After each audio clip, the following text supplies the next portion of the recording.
The gastrointestinal tract and the central nervous system communicate directly through a biological mechanism known as the microbiota gut brain axis.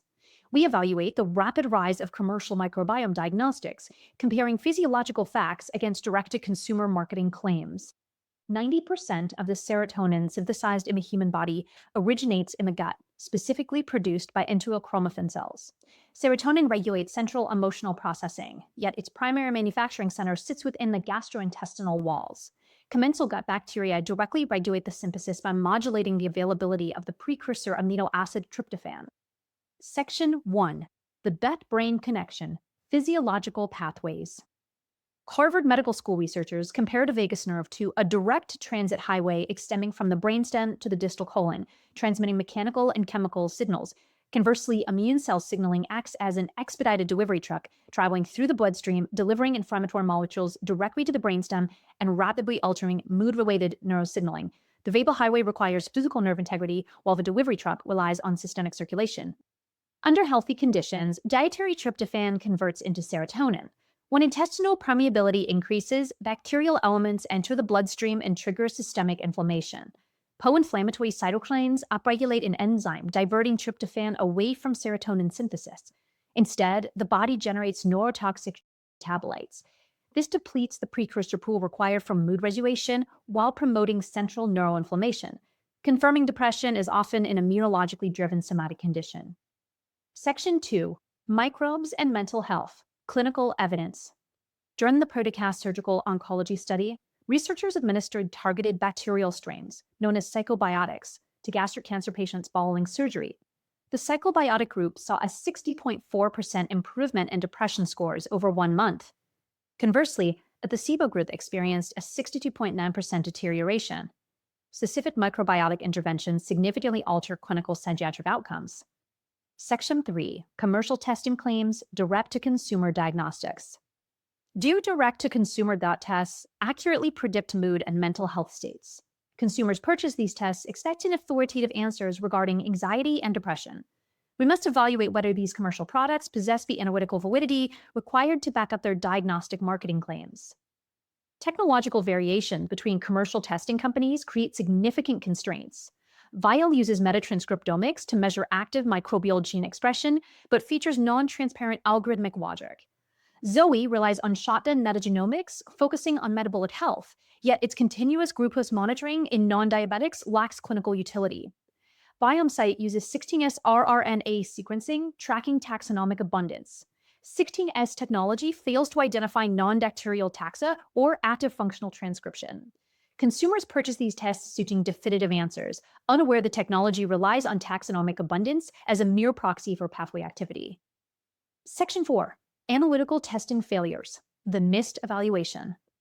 A landmark investigation led by the National Institute of Standards and Technology developed identical, homogenized human fecal reference materials. Researchers distributed these exact same samples to 7 prominent direct-to-consumer testing companies. The findings proved startling. The companies returned highly discordant taxonomic profiles. The number of distinct bacterial species identified in the identical reference sample ranged from fewer than 100 to more than 1,700. Methodological variability across different testing services equaled or exceeded the biological variability found between completely different human donors. Specific processing pipeline differences cause chaotic results. Collection protocols vary wildly between whole stool sampling and toilet paper swabbing. Transit stabilization methods differ, allowing temperatures to alter the sample before laboratory arrival. Sequencing depth coverage ranges from p within 20,000 reads to more than 10 million reads per sample. Conflicting bioinformatics reference databases mean companies compare user data against entirely different definitions of the healthy cohort. A single company analyzed 3 replicates of the identical standard sample, classifying 2 as healthy or identifying the third as unhealthy, issuing contradictory dietary suggestions based solely on analytical artifacts. Section 5. Corporate conflict of interest, profit versus precision. Look closely at the fine print of a commercial diagnostic report predicting a user's neurotransmitter percentiles. Quote, "It is important to note this is not a measure of these metabolites found in the stool sample. Companies project absolute diagnostic certainty in their marketing, assigning specific scores for dopamine and serotonin. In the fine print, the hidden data is speculative. They do not measure true neurotransmitter levels, only the relative abundance of bacteria theoretically producing those compounds." A documented history of corporate overreach exists. In March 2021, the U.S. Department of Justice indicted the co-founders of Ubiome for conspiracy to commit securities and healthcare fraud, alleging they defrauded providers by marketing unvalidated tests. In February 2026, the NIST published a study exposing industry-wide analytical failures. By April 2026, GI and Hepatology News reported the clinical realities of these diagnostic inadequacies, warning clinicians regarding wide variability.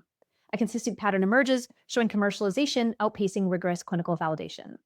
Section 6. Critical recommendations. Evidence-based approaches.